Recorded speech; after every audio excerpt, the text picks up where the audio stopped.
बुद्ध पुकार दिया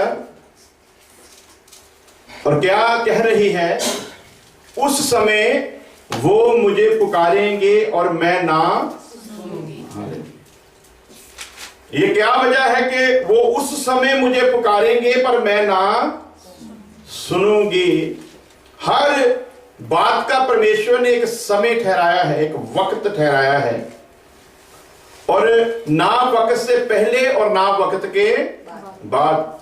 और जो वक्त को संभाल लेता है वो मुबारक हो जाता है। हालेलुया। इसीलिए सुलेमान ने लिखा, वक्त एक रोने का है, एक हंसने का है, और यदि रोने वाली जगह पर जाकर हंसोगे तो लोग आपकी हंसी उड़ाएंगे, और यदि हंसने वाली जगह पर रोओगे तो भी लोग आपके खिलाफ होंगे। इसलिए हर चीज का एक वक्त है। एक वक्त इस्राएल का था, एक वक्त ईमानदार का है। हालेलुया। एक वक्त इस्राएल का था, एक वक्त विश्वास करने वाले का है, और एक वक्त उस विश्वास से ऊपर उठे उस शागिर्द का है जिसने यीशु मसीह की कलीसिया का रूप धारण करना है। हालेलुया। उस वक्त वो मुझे पुकारेंगे पर मैं ना सुनूंगी। आगे पढ़ेंगे जल्दी जल्दी। वे मुझे यत्न से तो ढूंढेंगे परंतु न पाएंगे। हालेलुया। यत्न भी पूरा करेंगे। हालेलुया। पुकारेंगे मैं ना सुनूंगी, यत्न में भी फिर वो कोई कमी ना छोड़ेंगे, लेकिन फायदा कोई भी नहीं होगा। आगे पढ़ेंगे। क्योंकि उन्होंने ज्ञान से बैर किया। क्यों ना सुनूंगी? जब मैं बोली, जब मैंने बात करनी चाहिए तो उन्होंने ना सुना। जब वक्त था सुनने का तब उन्होंने ध्यान नहीं दिया। जब वक्त था उस बात को ग्रहण करने का तब उन्होंने मुझसे कान फेर लिया था। जब वक्त था कि कुछ हासिल हो जाए तब उन्होंने हासिल करने की कोशिश नहीं की। इसलिए जब वो फिर मुझे पुकारेंगे मैं ना सुनूंगी, वो यत्न भी करेंगे पर मुझे ना प्राप्त कर सकेंगे। क्यों ना कर सकेंगे? आगे जाकर जो खुदावंद खुदा ने हमें बुद्धि रखी है वो ऐतराज करती है, गिला करती है। जब वक्त था ज्ञान को हासिल करने का, जब वक्त था नॉलेज को हासिल करने का, खुदा के इस कलाम को हासिल करने का, तब मैंने बहुत शोर मचाया परंतु किसी ने सुना, किसी ने नहीं सुना। इसलिए ये मुबारक समय है कि लोग इस वक्त अपने अपने कामों में उलझे हुए हैं और आप खुदा की हजूरी में बैठे हुए खुदा के कलाम को सुन रहे हैं। हालेलुया। और ये किसी किसी को वक्त मिलता है तो वचन के हिस्से से आगे बढ़ेंगे। जैसा कुछ लोगों ने सुना लेकिन कुछ लोगों ने नहीं सुना। खुदावंद खुदा 3 तरीके से आपकी जिंदगी में काम करता है। Praise the Lord. अब तरीका आपने इस्तेमाल करना है कि किस तरीके से खुदा से काम लेना है, और तीनों तरीके जो है वो बाइबल में बड़ा खोल के बताए गए हैं। नंबर 1, कुछ काम जो है वो सिर्फ ईमान लाने के कारण होते हैं। हालेलुया। सिर्फ विश्वास करने से ही वो काम हो जाता है। उसके लिए आपको दुआ करने की जरूरत नहीं, उसके लिए आपको रोजा रखने की जरूरत नहीं, सिर्फ ईमान लाना है। और जब आप ईमान लाते हो तो क्या लिखा मरकस की इंजील में, जो ईमान लाएगा वह बचाया जाएगा, और जो बच जाएगा उसके साथ फिर निशान भी होंगे। हालेलुया। जो बचाया जाएगा, जिसके लिए वायदा है, जो ईमान लाएगा, जिसके साथ फिर ईमान लाने वक्त ही लाते वक्त ही उसके साथ ये वायदा हो गया कि यदि तू विश्वास लाएगा तो बचाया जाएगा। हालेलुया। और जो बचाया जाएगा उसके साथ ये निशान होंगे, वो सिर्फ खुद नहीं बचेगा बल्कि लोगों को भी बचाने वाला हो जाएगा। हालेलुया। ये ईमान की सूरत है। इसके लिए दुआ की कोई जरूरत नहीं। आप सोचेंगे फिर दुआ की क्यों जरूरत नहीं? यीशु मसीह भी दुआ करने जाता था। कभी कभी हम लोग अधूरा सुन लेते हैं। जब अधूरा सुनते हैं तो उस बात की तह तक हम कभी भी नहीं पहुंच पाते। इसलिए जब भी यहां से कलाम पेश किया जाता है, कभी आप सभी लोग जानते हैं, जो भी हमने सब्जेक्ट शुरू किया या जिस दिन भी मैसेज शुरू किया, कोई दिन ऐसा नहीं जब हमारा मैसेज कंप्लीट हुआ हो। हम यहीं वहीं पर जाकर खत्म कर देते हैं कि इसका आगे का हिस्सा जो है वो नेक्स्ट टाइम में सुनेंगे। अब जो अधूरा सुनकर चला जाएगा उसके लिए परेशानी हो जाएगी। वो सोचेगा कि इसको कलाम की नॉलेज ही नहीं है, इसको पता ही नहीं कि कलाम क्या सुनाना है, इसने आधी बात की, क्योंकि उसने सुना आधा है, हमने बात आधी नहीं की। हालेलुया।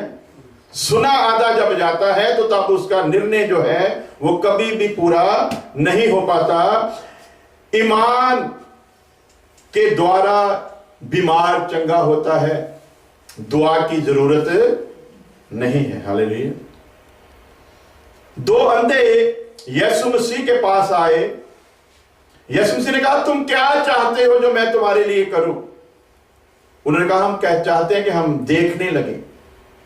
तो यीशु मसीह ने कहा, जैसा तुम्हारा विश्वास है वैसा तुम्हारे साथ हो जाए। कोई दुआ नहीं की। Praise the Lord. कहीं कोई प्रार्थना नहीं, कहीं कोई दुआ नहीं, सिर्फ एक ही बात कही यीशु मसीह ने कि क्या तुम्हें मुझ पर विश्वास है कि मैं तुम्हें चंगा कर सकता हूं? उन्होंने कहा हाँ। उसने कहा, फिर तुम्हारे विश्वास ने तुझे चंगा किया। देखा, लिखा कि उसी वक्त वो लोग देखने लगे। हालेलुया। और तो एग्जाम्पल नहीं चाहिए। अभी आप समझ गए ना कि विश्वास के द्वारा काम होता है। हालेलुया। अब्राहम को खुदावंद खुदा ने कहा, तू समुद्र की रेत के यदि किनकों को गिन सकता है तो सुन, मैं तेरी संतान को इतना बढ़ाऊंगा। हालेलुया। फिर कहता, आकाश के तारों को गिन सकता है तो गिन, तेरी संतान इतनी होगी। जब खुदावंद खुदा अब्राहम से बात कर रहा है, बे औलाद है और उम्र के उस पड़ाव से आगे निकल चुका है, यहां पर औलाद मिलने की कोई भी गुंजाइश ही कोई नहीं है। लेकिन खुदा क्या कह रहा है कि ये सब कुछ होगा। खुदा ने कहा होगा तो अब्राहम ने मान लिया और लिखा, उसका विश्वास उसके लिए धर्म गिना गया। हालेलुया। सिर्फ कह देने से, अभी है कुछ नहीं, उम्र के पड़ाव से आगे निकल चुका, लेकिन विश्वास किया। खुदावंद खुदा ने कहा, तू तो एक आधा बेटा मांगता होगा, मैं तो पूरी दुनिया का बाप बनाऊंगा तुझे। हालेलुया। हर कौम तुझ में आकर मुबारक होगी। सिर्फ एक कौम का तो पिता नहीं, बल्कि कौमों का पिता कहलाएगा। दूसरा काम दुआ के साथ होता है। अब हमारी जो आदत बन जाती है, कुछ लोगों की आदत बन जाती है, दुआ ही करेंगे तो चंगा होगा, दुआ ही करेंगे तो चंगा। दुआ जो करता है कभी कभी उसके ईमान से बीमार चंगा होता है, बीमार का अपना ईमान नहीं होता। लेकिन यदि बीमार का अपना ईमान होगा तो उसे दुआ करवाने की भी फिर जरूरत नहीं पड़ेगी, क्योंकि प्रभु यीशु कहता, तेरे ईमान ने तुझे चंगा किया। एक औरत के बारे में मैंने इनको बताया था।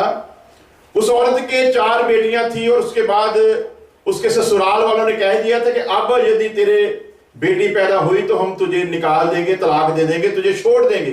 खुदा के दास के पास वो आई और आकर अपना सारा उसने रोना जो था वो बताया। खुदा के दास ने उससे कहा कि अब तुझे अगर खुदा का फरिश्ता भी आकर कह दे कि तेरे बेटी पैदा होगी, तूने बिल्कुल उस बात को नहीं मानना। तूने सिर्फ एक ही बात आज से अपने मन पर लिख ले कि आने वाले समय में खुदा तुझे बेटा देगा। वो औरत जब प्रेग्नेंट हुई और ससुराल वालों ने जोर डालकर कहा कि नहीं तू टेस्ट करवा, तू टेस्ट करवा, तू टेस्ट करवा। जब टेस्ट करवाया गया तो लड़की थी। उन्होंने कहा अबॉर्शन करवा दिया जाए, उसने कहा नहीं, खुदा के दास ने कहा है बेटा होगा। हालेलुया। यहां पर क्या चीज पेश हो रही है जी? ईमान की सूरत। उसने कहा नहीं, खुदा के दास ने कहा है बेटा ही होगा। उन्होंने बहुत जोर लगाया। आखिर डिलीवरी के समय से पहले भी उसको टेस्ट किया गया, उस वक्त भी डॉक्टरों ने बताया कि बेटी ही है, और उन्होंने उसको हॉस्पिटल में ही छोड़कर चले गए कि हमने तुझे कहा था लेकिन तू मानी नहीं। जब वापस जाने लगे तो उसने कहा वेट करो, बेटा ही होगा। हालेलुया।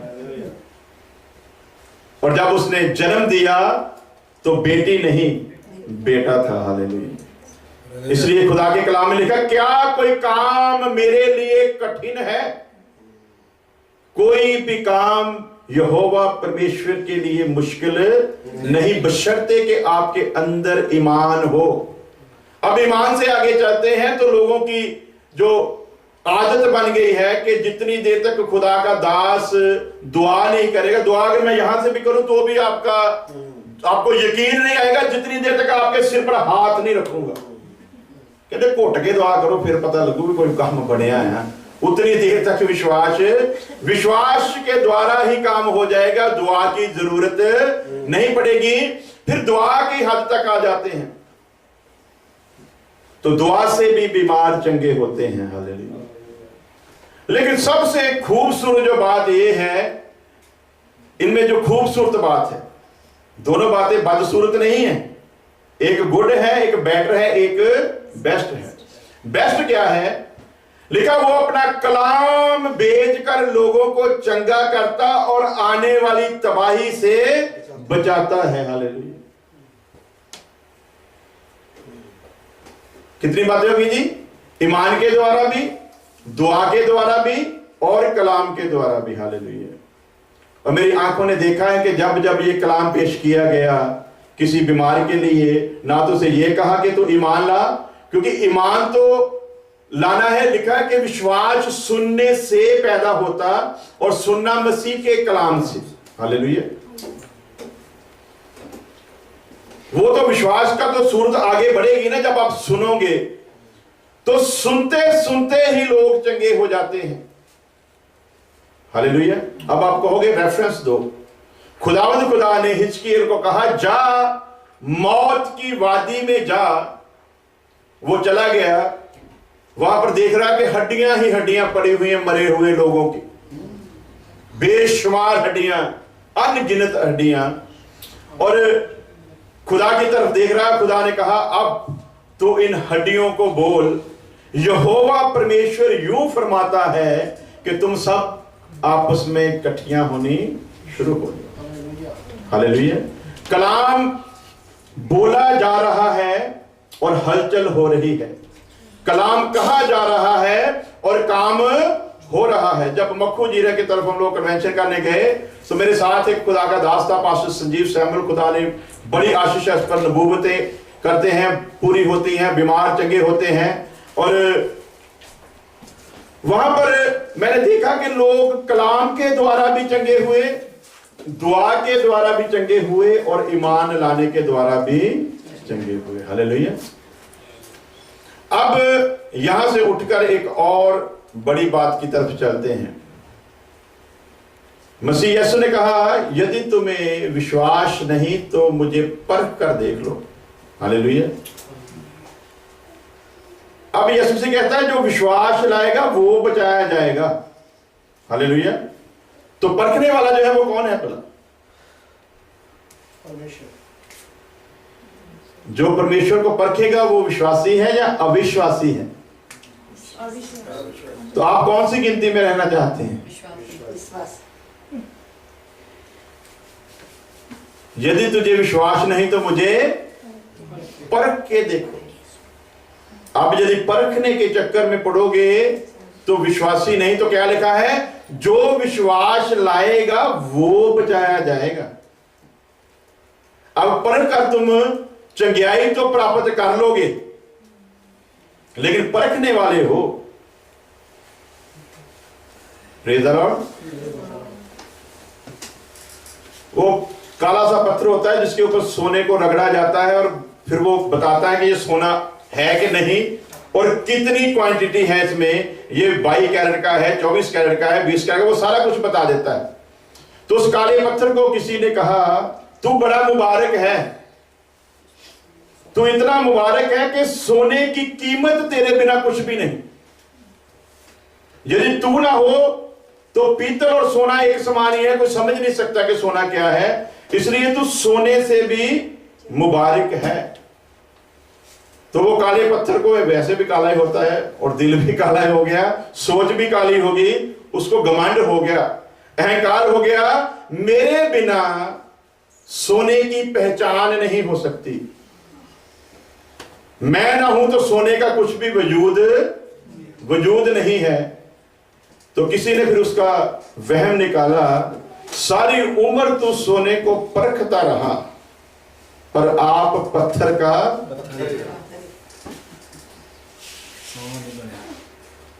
तुझे खरीदने सिर्फ सुनियार ही आया होगा जिसको तेरी जरूरत थी, वरना किसी ने तुझे लेकर घर में नहीं रखा। और वो मुबारक है, लोगों ने अपने कानों में भी लटका लिया है, नाक में भी, और उन्होंने जेवरात बनाकर अपने गले में डाल दिए। तेरे काले पत्थर को किसी ने गले में नहीं लटकाया। अब परखने वाला जो है वो एक पत्थर की मानिंद है, और खुदा कहता है मैं तेरे अंदर से पत्थर का दिल निकालूंगा और उसके जगह पर मांस का दिल भर दूंगा जो मेरी बातों को समझ सके। Praise the Lord, hallelujah. और दोबारा वास्ते दुआ करिए।